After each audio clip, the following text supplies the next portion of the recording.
Hello students, welcome to study 24 Udaipur. आज के इस वीडियो में हम क्लास 12 इकोनॉमिक्स जो इंडियन इकोनॉमी वाला पार्ट है उसका first chapter Indian economy on the eve of independence, इसके बारे में आज हम डिस्कस करेंगे। एनसीईआरटी सिलेबस के हिसाब से जो हमारा फर्स्ट चैप्टर है इंडियन इकोनॉमी की जो कंडीशन है जब भारत इंडिपेंडेंट हुआ था 15 अगस्त 1947 को, उस समय हमारी इंडियन इकोनॉमी की क्या कंडीशन थी। उससे पहले अगर हम देखते हैं कि इंडिया में एक तरह से ब्रिटिश कॉलोनियल रूल था। जो ब्रिटिश शासक थे, अंग्रेज शासक थे, वो हमारे यहाँ पर एक तरह से शासन करते थे। उन्होंने हमारी जो इकोनॉमी उसको एक तरह से गुलाम बना रखा था, जिसको हम एक तरह से ब्रिटिश कॉलोनियल रूल कहते हैं, या ब्रिटिश कॉलोनी का टाइम पीरियड एक तरह से हम कह सकते हैं। आज हम इस वीडियो में जब भारत इंडिपेंडेंट हुआ था 1947 में, उस समय हमारी इंडियन इकोनॉमी की क्या कंडीशन थी। इंडियन इकोनॉमी का मतलब हमारे यहाँ का जो डेवलपमेंट है उसकी क्या कंडीशन थी। जीडीपी या पर कैपिटा इनकम की बात कर रहे हैं, उस समय वो क्या कंडीशन थी। लोगों का जो लिविंग स्टैंडर्ड है, एग्रीकल्चर सेक्टर हो गया, इंडस्ट्रियल सेक्टर हो गया, फॉरेन ट्रेड है, इंफ्रास्ट्रक्चर है, इन सब की क्या स्थिति थी। लोग क्या काम करते थे, उनका ऑक्यूपेशनल जो डिस्ट्रीब्यूशन था, स्ट्रक्चर वो किस तरीके का था। जो हमारी जनसंख्या थी, डेमोग्राफ, ठीक है, वो एक तरह से किस तरीके का था। इन सभी के बारे में आज के इस वीडियो में हम डिस्कस करेंगे। सबसे पहले अगर हम निष्कर्ष रूप से अगर देखें कंक्लूजन, तो हम कहेंगे कि जो ब्रिटिश कॉलोनियल रूल हमारे यहाँ पे था 1947 से पहले, लगभग 200 सालों तक उन्होंने, अंग्रेजों ने हमारे यहाँ पे राज किया था। और उनका जो मुख्य मोटिव था वो एक तरह से क्या था, उनका जो होम कंट्री है ब्रिटेन, वहाँ की जो इकोनॉमी है उसका डेवलपमेंट करना, न कि इंडिया की जो इकोनॉमी है उसको डेवलप करना। तो कभी भी उन्होंने यहाँ की जो इकोनॉमी है, हमारे कंट्री की, इंडिया की जो इकोनॉमी है उसको आगे बढ़ाने के लिए किसी तरीके से कोई डेवलपमेंट के लिए कोई ज़्यादा काम नहीं किया है। उनका जो मोटिव था वो था कि जो ब्रिटेन है उसकी जो नेशनल इनकम है उसको एक तरह से बढ़ाना, और इसीलिए उन्होंने क्या किया, हमारे यहाँ की जो संपत्ति थी उसको वो लूट कर एक तरह से अपने कंट्री में एक तरह से लेके चले जाते थे।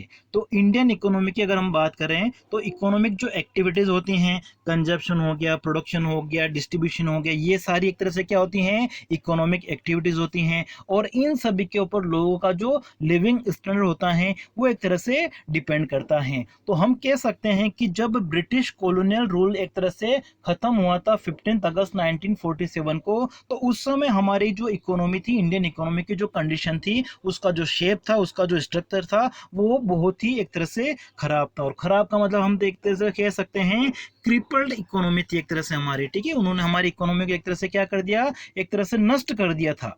हमारे यहाँ की जो संपत्ति थी उसको लूट के एक तरह से वो अपनी कंट्री में ले गए। और हमारी जो इकोनॉमी थी, हमारी इंडियन इकोनॉमी का वो यूज जो करते थे वो किस लिए करते थे कि उनकी जो होम कंट्री ब्रिटेन है उसकी जो ग्रोथ रेट है उसको एक तरह से बढ़ा सकें। और उसी के लिए हमारे यहाँ का जो भी प्रोडक्शन था, ठीक है, एज ए वो रॉ मटेरियल यूज करते थे। और वहाँ पे मशीनों से जो भी माल बनता था उसके लाके वापस इंडिया के जो मार्केट थे उसमें वो बेच देते थे। इस तरीके से उनकी जो पॉलिसी थी वो एक तरह से हमारी कंट्री के खिलाफ थी। और हमारी कंट्री जो पहले सोने की चिड़िया कहा जाता था उसको उन्होंने एक तरह से नष्ट कर दिया था। और इसी के लिए हमारी जो इकोनॉमी की कंडीशन थी उसको हम कह सकते हैं क्रिपल्ड इकोनॉमी एक तरह से कह सकते हैं। अब देखिए इंडिपेंडेंट के टाइम में हमारी जो कंट्री थी उसमें एग्रीकल्चर सेक्टर की क्या कंडीशन थी, इंडस्ट्रियल सेक्टर की, इंफ्रास्ट्रक्चर कैसा था, फॉरेन ट्रेड किस तरीके था। तो उन सभी के बारे में आगे हम डिस्कस करते हैं। तो नेक्स्ट हमारा जो टॉपिक आ जाता है वो है conditions in the Indian economy on the eve of independence, कि जब भारत इंडिपेंडेंट हुआ था 1947 में तो इंडियन इकोनॉमी की क्या कंडीशन थी, उसकी कौन कौन सी विशेषताएं थी, फीचर्स थी, उसके बारे में हम डिस्कस करते हैं। तो सबसे पहले जो इसके फीचर हैं, विशेषताएं, वो हैं low level of economic development, कि हमारी जो कंट्री थी उसका जो इकोनॉमिक डेवलपमेंट का लेवल था वो एक तरह से क्या था, बहुत ही लो लेवल था, बहुत ही निम्न स्तर था। कहने का मतलब जो डेवलपमेंट है, इकोनॉमिक डेवलपमेंट को हम मेजर कैसे करते हैं कि हमारे यहाँ की जो जीडीपी है, जीडीपी का लेवल किस तरीके से है, या पर कैपिटा का जो लेवल है वो किस तरीके से, पर कैपिटा इनकम जो होती है उसका यूज करके हम क्या करते हैं, इकोनॉमिक डेवलपमेंट को मेजर करते हैं। साथ ही साथ जो अदर और भी फैक्टर होते हैं, ठीक है, इनकम के साथ साथ में कि लोगों का जो लिविंग स्टैंडर्ड है वो किस तरीके का है, पॉवर्टी तो नहीं है, लोगों की जो सोच उसमें किस तरीके का सुधार हो रहा है। तो ये सारी चीज़ें जो होती है उसको हम क्या करते हैं, मेजर करने, इकोनॉमिक डेवलपमेंट को मेजर करने के लिए यूज़ करते हैं। तो हम कह सकते हैं कि जब इंडिया इंडिपेंडेंट हुआ था तो उस समय इंडिया की जो डेवलपमेंट की कंडीशन थी वो एक तरह से बहुत ही खराब थी, और ग्रोथ की जो रेट थी वो एक तरह से नहीं के बराबर थी, जिसको हम कह सकते हैं स्टैग्नेंट इकोनॉमी कह सकते हैं, एक तरह से स्थिर अर्थव्यवस्था कह सकते हैं कि उसमें ग्रोथ रेट जो है, डेवलपमेंट की जो ग्रोथ रेट होती है वो एक तरह से बहुत ज़्यादा नहीं थी, 2% से भी एक तरह से कम थी। अब देखिए इकोनॉमिक डेवलपमेंट की क्या कंडीशन थी उसको मेजर करने के लिए जो ब्रिटिश शासक जो थे उन्होंने कभी भी इसमें इंटरेस्ट नहीं लिया था। अच्छा, एक बात इसमें हम देखते हैं कि जो ब्रिटिश हैं, ठीक है, ब्रिटिश कॉलोनियल रूल है वो इंडिया में कब से आया था। तो सबसे पहले अगर हम देखें कि 16वीं शताब्दी में क्या हुआ था, 16वीं ईस्वी हम कह सकते हैं, उसमें जो ब्रिटेन था वहाँ की क्वीन कौन थी, एलिजाबेथ। तो उस समय एक वहाँ पे कंपनी स्थापित हुई थी, ईस्ट इंडिया कंपनी इस्टेब्लिश हुई थी, और उन्होंने एक तरह से वहाँ की जो क्वीन थी एलिजाबेथ उनसे परमिशन लेके इंडिया में बिजनेस करने की सोची थी, और ये देखने के लिए एक बार वो इंडिया आए थे। बाद में जो ईस्ट इंडिया कंपनी थी वो इंडिया में सबसे पहले कब आई थी, 1608 में, ठीक है, 1608 में सबसे पहले उन्होंने इंडिया में आए थे। वो कहाँ पे आए थे, सूरत में, और उस समय वहाँ पे हमारे यहाँ पे जो शासन था वो किसका था, मुगल का। मुगल बादशाह जहांगीर जो था उनसे उन्होंने परमिशन ली थी, और सबसे पहले उन्होंने अपनी जो बिजनेस एक्टिविटीज है, बिजनेस करना जो स्टार्ट किया था 1608 में, कहाँ से किया था, सूरत से। और बाद में धीरे धीरे उन्होंने अपना जो बिजनेस के जो सेंटर्स है उसको एक तरह से ग्रो करना प्रारंभ कर दिया, विस्तार किया, एक्सटेंड किया उसको, और फिर धीरे धीरे उन्होंने पूरे इंडिया पर एक तरह से अपना कब्जा जमा लिया था। 1857 का जो रिवोल्यूशन हुआ था उसके बाद में 1858 से अगर हम देखें तो इंडिया के सभी जो सेक्टर्स थे, जब भी जो सब पूरे एरिया पर, ठीक है, पूरे इंडिया पर एक तरह से किसका राज हो गया था, ब्रिटिश गवर्नमेंट का, एक तरह से हम कह सकते हैं।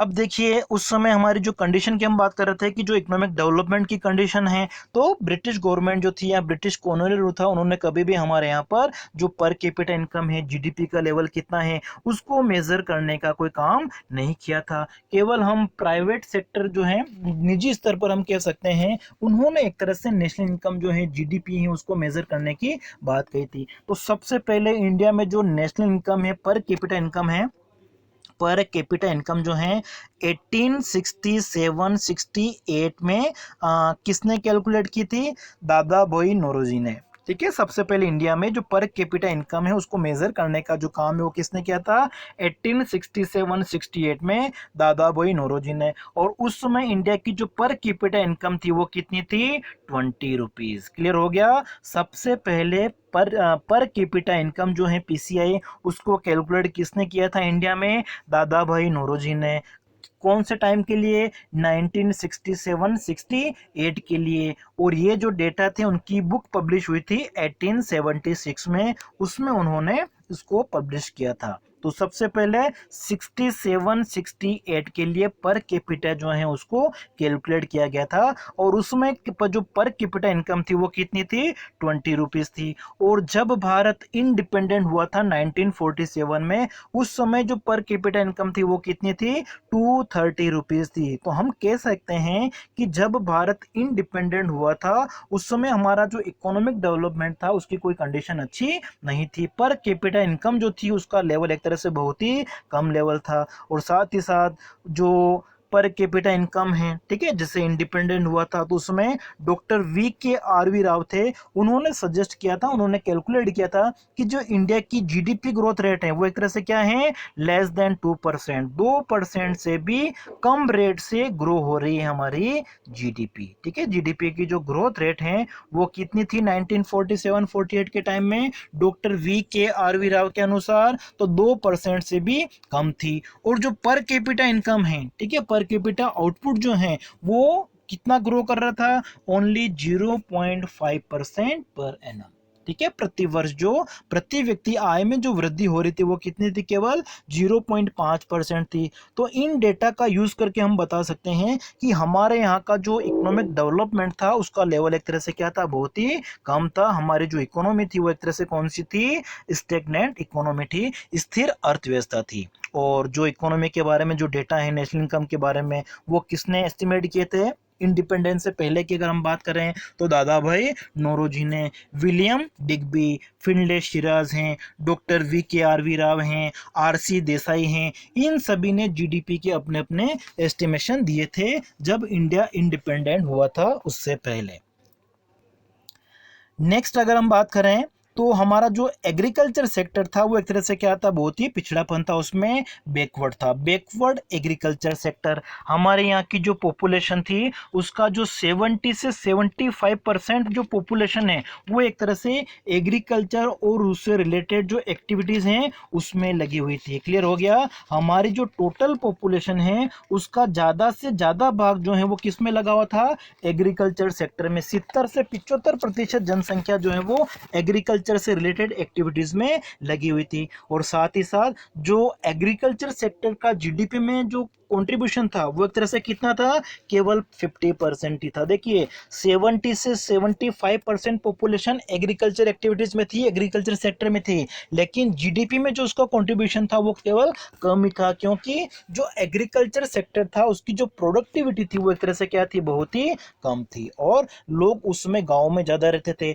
85% पॉपुलेशन जो हमारी थी वो एक तरह से गाँव में रहती थी। तो बैकवर्ड एग्रीकल्चर सेक्टर का मतलब हो गया कि जो एग्रीकल्चर सेक्टर है, जो हम किसानों के द्वारा विभिन्न फसलें जो बोई जाती थी उनकी प्रोडक्टिविटी एक तरह से क्या थी, बहुत ही कम थी। और इसी कारण से जो पर कैपिटा इनकम है, लोगों की इनकम का जो लेवल है वो बहुत कम था। और उनकी इनकम इतनी होती थी कि वो अपनी जो बेसिक नीड्स होती, रिक्वायरमेंट होती थी, उसी को पूरा करने में अपनी सारी इनकम को खर्च कर देते थे। उनकी जो सेविंग्स थी वो नहीं हो पाती थी। अब देखिए जो एग्रीकल्चर सेक्टर था उसकी प्रोडक्टिविटी जैसा हम कह रहे हैं कि बहुत कम थी, तो उसके कौन कौन से रीजन थे जिनकी वजह से एग्रीकल्चर सेक्टर की जो प्रोडक्टिविटी थी वो बहुत ही कम थी। तो सबसे पहला जो मेन रीजन वो है लैंड रेवेन्यू सिस्टम या लैंड सेटलमेंट सिस्टम हम कह सकते हैं। उस समय अगर हम देखें कि जो ब्रिटिश कॉलोनियल रूल था उस समय इंडिया में जो लैंड सिस्टम था, लैंड रेवेन्यू सिस्टम, वो बहुत खराब था। उस समय कौन कौन से सिस्टम से, जमींदारी सिस्टम था, महलवारी सिस्टम था, रैयतवाड़ी सिस्टम था। तो ये सारे जो लैंड रेवेन्यू सिस्टम थे वो एक तरह से बहुत ही खराब थे। मतलब जो फार्मर्स होते थे, किसान होते थे, उनका एक तरह से शोषण होता था। उनको अपनी इनकम का एक निश्चित रेशियो जो होता था, पार्ट होता था, वो उनको देना पड़ता था। जो ब्रिटिश हमारे यहाँ पे शासक करते थे उनको देना पड़ता था, चाहे प्रोडक्शन हो या नहीं हो। जमींदारी सिस्टम में क्या होता था कि जो लैंड होती थी उसका मालिक जो होता था, ओनर कौन होता था, जमींदार होता था। और जो किसान लोग होते थे, फार्मर्स, वो वहाँ पे एक तरह से काम करते थे। और जमींदारी सिस्टम में जो लैंड पर टैक्स देना पड़ता था, जिसको लगान कहा जाता है, रेंट, तो वो एक तरह से क्या होता था, मन माना होता था। उसकी जो रेट होती थी वो बहुत ही हाई होती थी। इससे किसानों की जो दशा थी वो बहुत खराब हो गई थी। महलवारी जो सिस्टम होता है उसमें एक तरह से क्या होता है कि पूरा जो गांव होता है उसको एक तरह से पूरे को ग्रुप मान के, पूरे को एक यूनिट मान लेते थे और पूरे को एक साथ टैक्स देना पड़ता था। ठीक है। जनरली जैसे उस समय अगर हम देखें कि जो महलवारी सिस्टम है वो एक तरह से यूपी, पंजाब, जो हमारा मिडिल इंडिया है उसमें एक तरह से ये सिस्टम था। और जमींदारी जो सिस्टम था वो एक तरह से हमारा जो पूर्वी भारत है वर्तमान में, जिसको हम बंगाल कहते हैं, वहां पर एक तरह से इस तरीके के ये सिस्टम थे। और सारे जो सिस्टम थे वो एक तरह से इंडियन जो फार्मर्स है उनके हिसाब से अच्छे नहीं थे। और रेतवाड़ी जो सिस्टम होता है, रेतवाड़ी के रेत का मतलब एक तरह से क्या हो गया, फार्मर्स, किसान हो गए। तो जो कंपनी होती थी जो टैक्स लेती थी और किसान होते थे, उनके बीच में डायरेक्ट एग्रीमेंट होता था और उसी के आधार पर, मतलब कोई जो मीडिएटर होते थे वो नहीं होते थे। लेकिन जब किसान लोग रेंट नहीं दे पाते थे तो इस स्थिति में उनकी जो जमीन होती थी वो वापस ले ली जाती थी रेतवाड़ी सिस्टम में। तो ये जो सारे सिस्टम थे वो एक तरह से बहुत ही खराब थे।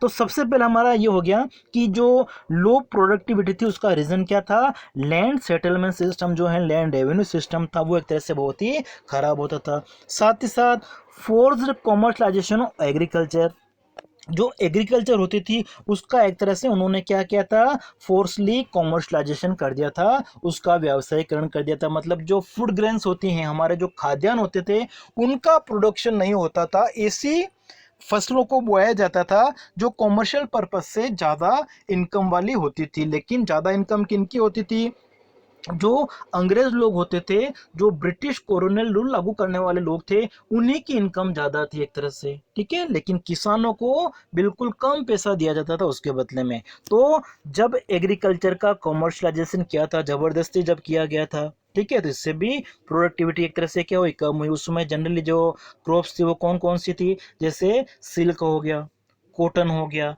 नील है जैसे, ठीक है। तो इनका जो प्रोडक्शन है वो एक तरह से ज़्यादा हो रहा था। साथ ही साथ हाई डिपेंडेंसी ऑन मानसून की जो एग्रीकल्चर थी, ठीक है, जो हमारी कृषि क्षेत्र था, वो एक तरह से प्रोडक्शन के लिए किसके ऊपर डिपेंड करता था, मानसून के ऊपर। जो इरिगेशन की फैसिलिटीज होती हैं, सिंचाई के साधन नहीं थे, जो टेक्नोलॉजी थी, ठीक है, साथ ही साथ जो फर्टिलाइजर्स चाहिए, इन सभी फैसिलिटीज का एक तरह से अभाव था, उसमें एक तरह से कमी थी। और नेक्स्ट हमारा क्या है, derivative of irrigation facilities and technology advance, ठीक है। जो टेक्नोलॉजी थी और जो सिंचाई सुविधाएं थी, इरिगेशन फैसिलिटी, वो एक तरह से ज़्यादा मात्रा में उपलब्ध नहीं थी। इस वजह से क्या होता था, प्रोडक्शन कम होता था।